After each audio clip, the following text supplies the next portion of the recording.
नमस्कार दोस्तों, आज के इस वीडियो में हम बात करेंगे विनोबा भावे यूनिवर्सिटी हज़ारीबाग के सेमेस्टर 2 में पूछा गया पेपर ऑर्गेनिक फार्मिंग के बारे में। इस पेपर में हम बात करेंगे इस वीडियो में हम बात करेंगे ऑर्गेनिक फार्मिंग का परिभाषा, सिद्धांत और ऑर्गेनिक फार्मिंग का प्रासंगिकता के बारे में बात करेंगे कि ये सब क्या होता है। आपको बता दें कि ये subject semester 2 minor from vocational का सब्जेक्ट है, जो कि सेमेस्टर 2 में पूछा गया है।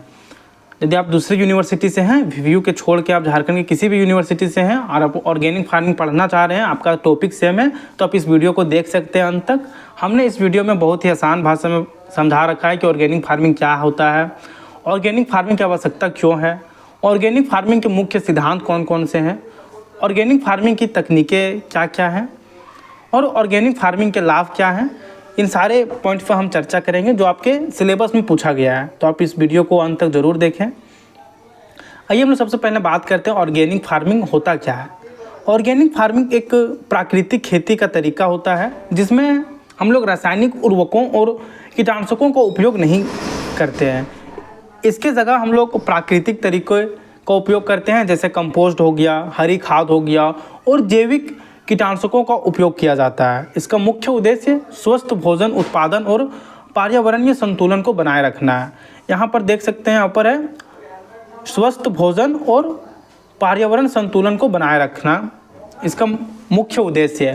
क्योंकि हम लोग ऑर्गेनिक फार्मिंग का खेती इसलिए करते हैं क्योंकि हम लोग रासायनिक जो खाद वगैरह होता है उससे बच सकें। वे सब हमारे शरीर के लिए थोड़ा सा भी अच्छा नहीं होता, ये हमें धीरे धीरे अंदर से कमज़ोर कर देती है। क्योंकि जितने सारे तैयार होते हैं केमिकल्स हैं, वो धीरे धीरे हमारे शरीर को कमज़ोर बना देती है। वहीं ऑर्गेनिक फार्मिंग हमें मजबूत बनाती है और वो पूरी तरह से नेचुरल होती है, उसमें कोई भी केमिकल का उपयोग नहीं किया जाता है। इसलिए यहाँ पर आप देख सकते हैं, हमने यहाँ मेंशन किया है कि इसका मुख्य उद्देश्य स्वस्थ भोजन उत्पादन करना होता है और पर्यावरण संतुलन को बनाए रखना होता है। आइए बात करते हैं ऑर्गेनिक फार्मिंग की आवश्यकता क्यों है। क्योंकि ये ऑर्गेनिक फार्मिंग तो थोड़ा लेट से भी होता है, क्योंकि इसमें जितने भी चीज़ होते हैं सब नेचुरल तरीके से होते हैं, तो इन्हें थोड़ा होने में टाइम लगता है। वहीं यदि हम लोग खेती करें केमिकल का यूज़ करके, तो इसके मुकाबले वे बहुत जल्दी हो जाते हैं। तो इसलिए है कि ऑर्गेनिक फार्मिंग की आवश्यकता क्यों है, जबकि वो तो इतनी लेट से होती है। ये बहुत अच्छी होती है ऑर्गेनिक फार्मिंग, लेकिन थोड़ा इसमें टाइम लगता है, क्योंकि इसमें हम लोग जितने भी उपजाऊ करते हैं सब नेचुरल तरीके से होते हैं। हम लोग इसमें केमिकल वगैरह का यूज़ नहीं करते हैं, जैसे बहुत सारे खाद वगैरह आते हैं जिसमें बहुत केमिकल मिलाए जाते हैं, हम लोग ये सब का यूज़ नहीं करते हैं ऑर्गेनिक फार्मिंग में। आइए बात करते हैं ऑर्गेनिक फार्मिंग की आवश्यकता क्यों है। सबसे पहले हम लोग पर्यावरण संरक्षण में ये मदद करती है। रासायनिक खाद और कीटनाशकों का उपयोग से मिट्टी और पानी प्रदूषित होती है। ऑर्गेनिक खेती प्राकृतिक संस्थानों की रक्षा करती है। देखिए, जहाँ रासायनिक खाद और कीटनाशकों के उपयोग से हमारा मिट्टी और पानी प्रदूषित होता है, वहीं ऑर्गेनिक खेती प्राकृतिक संस्थानों की रक्षा करती है। तो देख सकते हैं आपका डिफरेंस कितना है ऑर्गेनिक फार्मिंग में और रासायनिक खाद और कीटनाशकों में। इसके बाद है स्वास्थ्य लाभ। इसमें आप देख सकते हैं रासायनिक अवशेष भोजन में नहीं होते, जिससे खाने की गुणवत्ता और पोषण मूल्य बढ़ता है। इसके बाद सतत विकास में भी ऑर्गेनिक फार्मिंग बहुत सा मदद करता है। जैसे ऑर्गेनिक फार्मिंग प्राकृतिक प्रक्रियाओं का पालन करती है, जिससे कृषि प्रणाली अधिक टिकाऊ बनती है। तो अब यदि आपका एग्जाम में आ जाए ऑर्गेनिक फार्मिंग की आवश्यकता क्यों है, तो आप इन 3 पॉइंट्स को लिख सकते हैं और आप अपने से भी कुछ पॉइंट्स को लिख सकते हैं। आइए बात करते हैं ऑर्गेनिक फार्मिंग के मुख्य सिद्धांत कौन कौन से हैं। ऑर्गेनिक फार्मिंग के 4 मुख्य सिद्धांत हैं। हमने यहाँ 4 मुख्य सिद्धांत के बारे में बात किया है। इसके साथ आप कुछ और भी सिद्धांत लिख सकते हैं जो कि ऑर्गेनिक फार्मिंग के अंतर्गत आते हैं।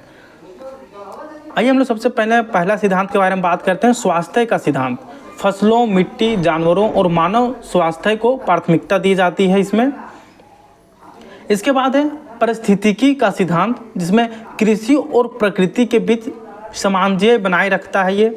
इसके बाद है न्याय का सिद्धांत, किसानों और उपभोक्ताओं के अधिकारों का सामना करना।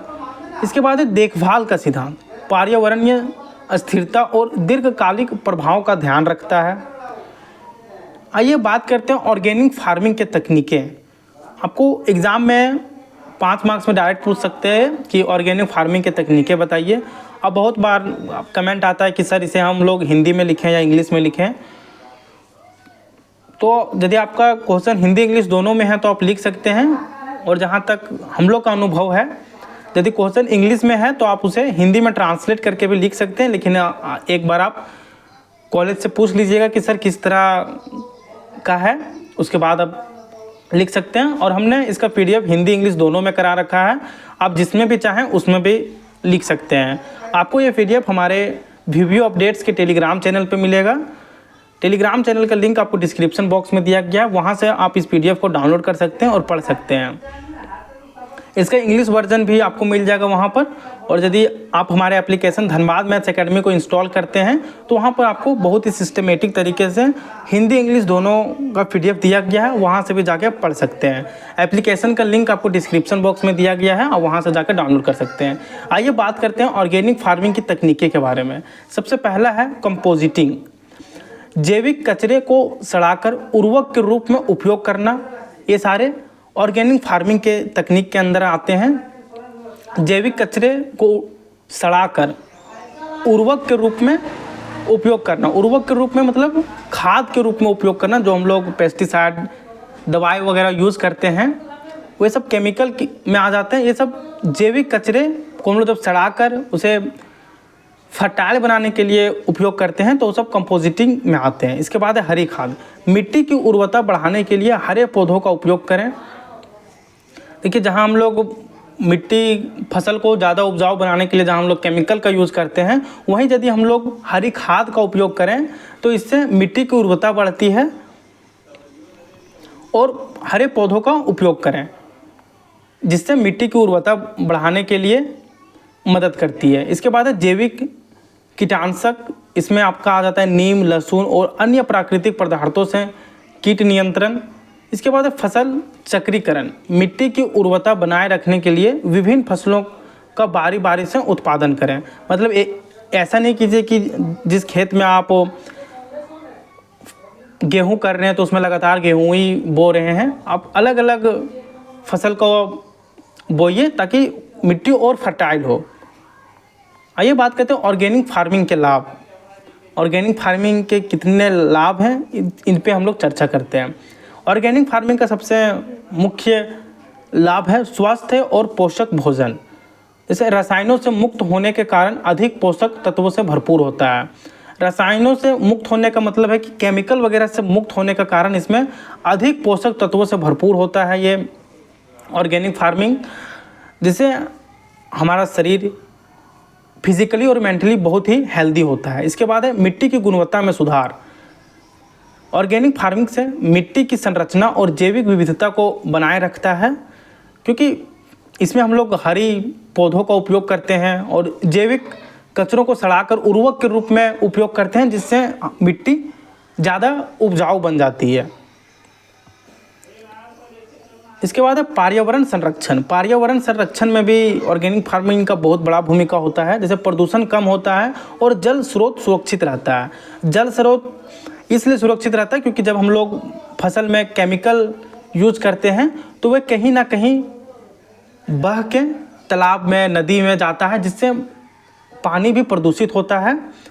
तो हमें ऑर्गेनिक फार्मिंग की ओर बढ़ना चाहिए और अपने पर्यावरण का रक्षा करना चाहिए।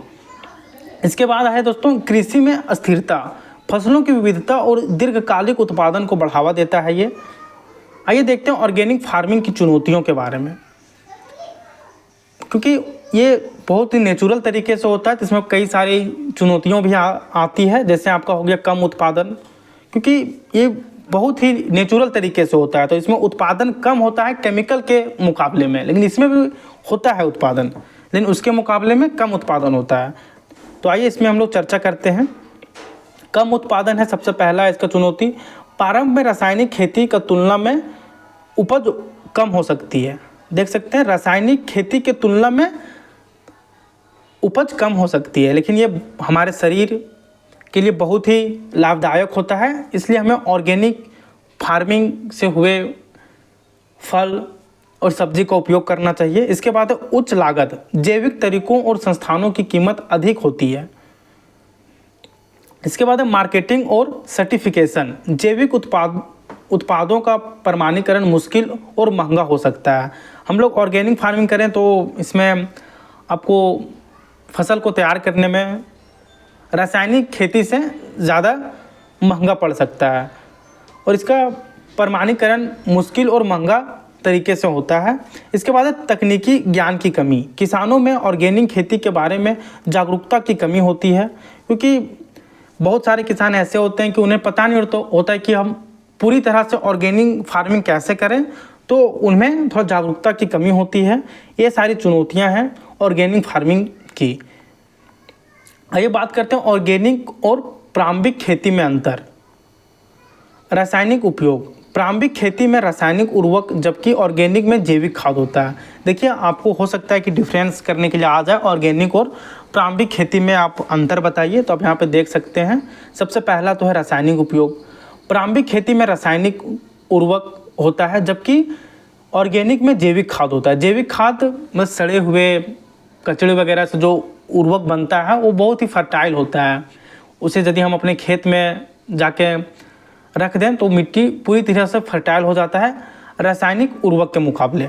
इसके बाद है मिट्टी में उर्वरता। ऑर्गेनिक खेती में मिट्टी की उर्वरता बढ़ती है, जबकि प्रारंभिक में घट सकती है। ऑर्गेनिक फार्मिंग आप जितना कीजिएगा उतना आपका मिट्टी का उर्वरता बढ़ती है, और वहीं यदि आप केमिकल वगैरह से आप फसल तैयार कर रहे हैं तो इसमें आपका बहुत सारा घाटा है। जैसे आपका मिट्टी का उर्वरता भी घट सकती है और ये सेहत के लिए भी अच्छा नहीं होता है। इसके बाद है लागत। प्रारंभिक खेती की लागत कम होती है, लेकिन स्वास्थ्य और पर्यावरण को नुकसान होता है। अब यदि ऑर्गेनिक फार्मिंग से हट के प्रारंभिक खेती में जाएं, इसमें तो आपको लागत कम हो सकती है, लेकिन ये आपके स्वास्थ्य और पर्यावरण को नुकसान पहुंचाती है। तो हमें अपना शरीर भी देखना है और इन्वायरमेंट भी देखना है। तो इसलिए हमें ज़्यादा से ज़्यादा ऑर्गेनिक फार्मिंग ही करनी चाहिए। ये थोड़ा महंगा पड़ सकता है, लेकिन ओवरऑल ये हमारे बॉडी और हमारे इन्वायरमेंट के लिए बहुत ही अच्छा होता है। आइए बात करते हैं ऑर्गेनिक फार्मिंग का भविष्य। देखिए, जिस तरह हमारा इन्वायरमेंट पोल्यूट हो रहा है, इसको देख कर ऑर्गेनिक फार्मिंग का मांग बढ़ रहा है। तो आइए हम लोग इन सारे पॉइंटों पे एक एक करके चर्चा करते हैं। तो बढ़ती मांग। उपभोक्ता अधिक स्वास्थ्य और रासायनिक मुक्त भोजन की तलाश में है। सभी चाहते हैं कि हमें ऑर्गेनिक फार्मिंग से हुए फसल मिले। इसमें होता क्या है कि इसमें रासायनिक मुक्त भोजन होता है, इसमें किसी भी तरह का केमिकल वगैरह का यूज़ नहीं किया जाता है। इसके बाद सरकारी सहायता। कई देश ऑर्गेनिक खेती को बढ़ावा देने के लिए सब्सिडी और सहायता प्रदान कर रहे हैं। देख सकते हैं, ऑर्गेनिक फार्मिंग के लिए कई देश ऑर्गेनिक खेती को बढ़ावा देने के लिए सब्सिडी और सहायता प्रदान कर रहे हैं, ताकि किसान ऑर्गेनिक फार्मिंग की तरफ जाए, ना कि केमिकल पेस्टिसाइड्स की तरफ जाएं, जो एक तो हमारे ज़मीन को भी पूरी तरह से अनफर्टाइल बना देती है। एक समय आने पर वो कोई भी काम का नहीं होगा। तो इसलिए सरकार ये सब को देखते हुए सब्सिडी प्रदान करती है, ताकि लोग ऑर्गेनिक फार्मिंग की तरफ जाएं। इसके बाद है तकनीकी विकास। नई जैविक तकनीकों और शोध से ऑर्गेनिक खेती की उत्पादकता में सुधार हो रहा है। आइए देखते हैं इसका निष्कर्ष, इसका कंक्लूजन क्या है। दोस्तों, ऑर्गेनिक फार्मिंग पर्यावरण संवेदनशील और टिकाऊ खेती का एक प्रभावी तरीका है। आप देख सकते हैं यहाँ पर ऑर्गेनिक फार्मिंग पर्यावरण संवेदनशील और टिकाऊ खेती का एक प्रभावी तरीका है। हम लोग यदि ऑर्गेनिक खेती करते हैं तो ये ओवरऑल हमारे ज़मीन को टिकाऊ बनाए रखता है। और वहीं यदि हम लोग रासायनिक खेती के तरफ जाएं तो एक समय आने पर वो ज़मीन हमारे लिए कोई काम का नहीं रहेगा। वो एक टाइम आने पर वो पूरी तरह से बंजर हो जाएगी। तो इसलिए हमें ज़्यादा से ज़्यादा ऑर्गेनिक फार्मिंग की ओर बढ़ना चाहिए और सभी को जागरूक करना चाहिए कि ऑर्गेनिक फार्मिंग के लाभ क्या हैं। हाँ, ये सही बात है कि इसमें कई सारी चुनौतियों का भी सामना करना पड़ता है। हम लोग रासायनिक खेती करें तो उसमें हम लोग को कम लागत मिलता है, कम लागत लगाना पड़ता है। वहीं ऑर्गेनिक फार्मिंग में हमें ज़्यादा लागत लगानी पड़ती है, लेकिन हम लोग का शरीर फिजिकली और मेंटली भी स्वस्थ रहता है। केमिकल हमें अंदर से कमज़ोर कर देती है, जो कि हम लोग को पता नहीं चलता, एक समय आने के बाद पता चलेगा। तो इसलिए हमें ज़्यादा से ज़्यादा ऑर्गेनिक फार्मिंग की ओर बढ़ना चाहिए। आप इन सारे पॉइंट्सों को लिख सकते हैं एग्ज़ाम में अपने से भी। यह ना केवल स्वास्थ्य भोजन प्रदान करता है, बल्कि दीर्घकालिक रूप से मिट्टी और पर्यावरण की गुणवत्ता को भी सुधारता है। दोस्तों, ऑर्गेनिक फार्मिंग ना केवल स्वस्थ भोजन प्रदान करता है, बल्कि धीरे धीरे हमारी मिट्टी की गुणवत्ता को भी सुधारता है और पर्यावरण को भी धीरे धीरे सुधारता है। क्योंकि हम लोग केमिकल यूज़ करेंगे तो फिर वो पानी में जाएगा, फिर उसे जानवर पिएंगे, तो धीरे धीरे हमारा इन्वायरमेंट पूरा पोल्यूट होगा। इसके बाद भविष्य में ऑर्गेनिक खेती का महत्व और भी बढ़ने की संभावना है, जिससे यह एक आवश्यक कृषि पद्धति बन जाएगी। देख सकते हैं, पोल्यूशन को देखते हुए भविष्य में हो सकती है कि ऑर्गेनिक खेती का महत्व और भी बढ़ने की संभावना है, जिससे यह एक आवश्यक कृषि पद्धति बन जाए। इसे बढ़ावा देने के लिए सरकार किसानों को सब्सिडी प्रदान कर रही है, ताकि किसान ऑर्गेनिक फार्मिंग की ओर बढ़े और हमारा इन्वायरमेंट साफ़ सुथरा हो। क्योंकि हम लोग जितना भी केमिकल से बने भोजन खाएंगे, सब्जी खाएंगे, फल खाएंगे, वो हमारे शरीर के लिए अच्छा नहीं होता है। इसलिए हमें ज़्यादा से ज़्यादा ऑर्गेनिक तरीके से उपजाया हुआ चीज़ ग्रहण करना चाहिए। ये हमारे शरीर के लिए बहुत ही अच्छा होता है। दोस्तों, अब बात करते हैं आप इस PDF को कहाँ से डाउनलोड कर सकते हैं। इस PDF को आप हमारे VVO अपडेट्स के टेलीग्राम चैनल से डाउनलोड कर सकते हैं।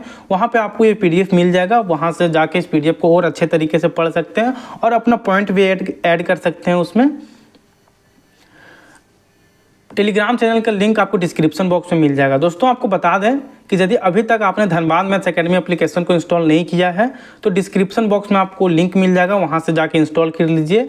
धनबाद मैथ्स एकेडमी का खासियत है दोस्तों कि यहाँ पर आपको मेजर सब्जेक्ट के साथ साथ minor paper, SEC paper, MDC paper, AAC paper जैसे सभी सब्जेक्ट्स का तैयारी करवाई जाती है, जो आपके एग्ज़ाम ओरिएंटेड होता है।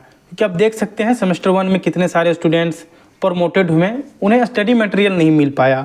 यदि आप नहीं चाहते हैं कि आपके साथ ऐसा कुछ हो, तो अभी आप हमारे टेलीग्राम चैनल से सारे सब्जेक्ट का स्टडी मटेरियल डाउनलोड कीजिए और अच्छे तरीके से पढ़ाई कीजिए। और भी अपने पढ़ाई को और बेहतर बनाने के लिए अभी आप धनबाद मैथ्स एकेडमी एप्लीकेशन को इंस्टॉल कीजिए। हमारे एप्लीकेशन में आपको ना सिर्फ VVU हजारीबाग का, बल्कि झारखंड के सभी यूनिवर्सिटीज़ के लिए डेडिकेटेड कोर्सेज करवाई जाती है। जैसे आपका BBMQ धनबाद हो गया, SKMU Dumka, Ranchi university, Kolhan university, DSPMU university और NPU पलामू, इन सारी यूनिवर्सिटीज़ के लिए एप्लीकेशन में डेडिकेटेड कोर्सेज है। एप्लीकेशन में major subject, minor subject, SEC paper, AAC paper, MDC paper जैसे सभी सब्जेक्ट्स का बेहतरीन तैयारी करवाई जाती है, जो आपके एग्ज़ाम ओरिएंटेड होते हैं। तो दोस्तों, आज की वीडियो में इतना ही। यदि वीडियो आपको अच्छी लगी हो तो वीडियो को लाइक ज़रूर करें, चैनल को सब्सक्राइब करना ना भूलें, क्योंकि हम आपके लिए ऐसे ही अपडेट्स लाते रहते हैं और ऐसे ही वीडियोस लाते रहते हैं। धन्यवाद दोस्तों।